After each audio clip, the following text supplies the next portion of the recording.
So the next step then is to put the bell on. You can see this particular bell has some condition issues, but it's an heirloom of this man's family, and he wanted all of his bells used, and that's perfectly fine. So I'm going to stick that through the slot in the bell strap. Going to fasten or hook the bell pin through the opening in the bell and roll it around until it looks like a beginning of a figure 8 shape. I'm going to use my needle nose pliers and then pinch the open hook closed. So the piece looks like I've got a figure 8.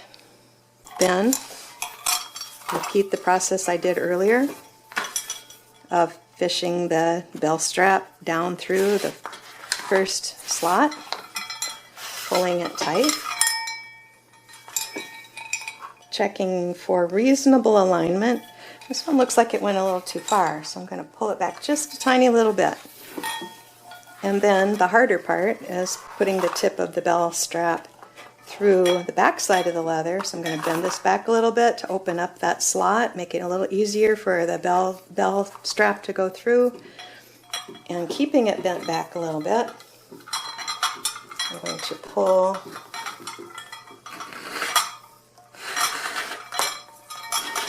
the bell strap until it's snug.